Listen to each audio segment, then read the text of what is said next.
GPS online class में आपका हार्दिक स्वागत है। अपना 5वीं क्लास में चैप्टर चल रहा था स्वस्थ तन सुखी जीवन। कुछ वाचन अपना हो गया था, आगे देखो। दादाजी बता रहे थे कि भोजन पचता है, भूख भी अच्छी लगती है। उसके बाद मगर यदि हमारी तबीयत ठीक ना हो, दादाजी ने क्या कहा, अगर हमारी तबीयत ठीक ना हो तो कुछ भी अच्छा नहीं लगता है। तो हमें क्या नहीं लगता, कुछ भी अच्छा नहीं लगता है।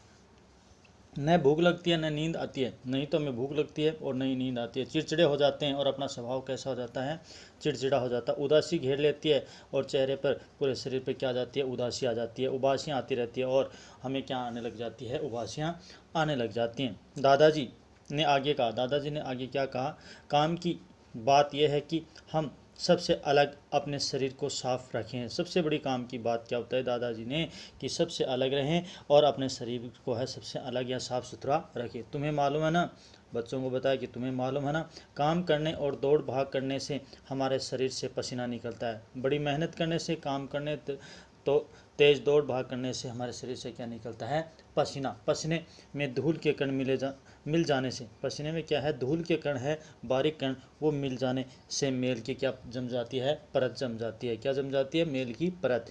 इससे त्वचा के छिद्र बंद हो जाते हैं और जिनसे क्या हो जाता है, त्वचा के जो छिद्र हैं वो क्या हो जाते हैं, बंद हो जाते हैं। उफ, दादाजी छी बबी, पसीना तो बदबू मारता ना। क्या कहा, हन्नी बोल पड़ा, हूँ दादाजी, छी पसीना क्या करता है, बदबू मारता। हाँ बेटे, दादाजी ने कहा, हाँ ये बात सही है, इसीलिए हम रोज़ाना नहाइए। हाँ, इसलिए हमें क्या करना चाहिए, रोज़ाना नहाना चाहिए। हमें शरीर पर मेल नहीं जमने देना चाहिए और हमें क्या करना चाहिए, शरीर पर मेल है वो नहीं जमने देना। मेल जम जाए तो अगर शरीर पर जम जाए तो मोटे कपड़े से रगड़ रगड़ कर उतारना चाहिए। अगर अपने शरीर पर मेल जम भी जाता है तो हमें क्या करना चाहिए, मोटे कपड़े से रगड़ रगड़ कर उसे उतारना चाहिए। और बिल्कुल हाँ, सुबह उठने और शाम को सोने से पहले दांत साफ करना चाहिए।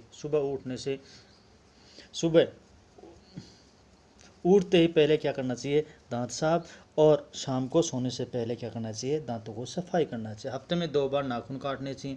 ये नहीं नाखून हाथी की तरह बड़े बड़े हो जाएं, हफ्ते में 2 बार कम से कम नाखून काटने चाहिए। शौच के बाद साबुन से हाथ धोने चाहिए और शौचालय के बाद में, शौच जाने के बाद में क्या करना चाहिए, साबुन से हाथ धोने चाहिए। जी दादाजी, सभी बच्चे एक साथ बोले। दादाजी की बात सुनकर सभी बच्चों ने क्या किया, सकारात्मक जवाब दिया कि हाँ दादाजी, आपने अच्छा बताई, अच्छी बात है। दादाजी आगे बोले। दादाजी ने आगे कहा, शरीर के साथ साथ हमें कपड़े भी साफ पहनने चाहिए। शरीर के साथ साथ क्या करना चाहिए, कपड़े भी हमें क्या करने चाहिए, साफ पहनने चाहिए।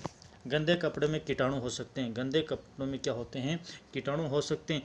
जहाँ तक हमें कभी भी बिना धुले कपड़े नहीं पहनने चाहिए। जहाँ तक संभव हो हमें बिना धुले कपड़े क्या नहीं होना चाहिए, पहनने नहीं चाहिए।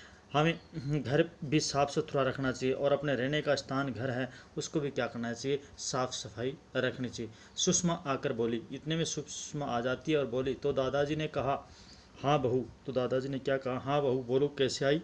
इस बात पर तो तुमने अच्छी तरह अमल कर रखा है कि घर की साफ सफाई के लिए तो आपने अच्छी तरह अमल कर रखा है। सुबह उठते ही झाड़ू लगाकर तुम फर्श और दीवारों पर धूल नहीं जमने देती हो। सुषमा क्या करती है, सुबह उठते ही क्या करते, घर में झाड़ू लगाती है और धूल दीवारों पर नहीं जमने देती है। बच्चों को पता होना चाहिए, दादाजी ने बताया कि बच्चों को भी क्या होना चाहिए, पता होना चाहिए कि गंदगी से कीटाणु के फैलने का डर रहता है। गंदगी से कीटाणुओं के फैलने का क्या रहता है, डर रहता है।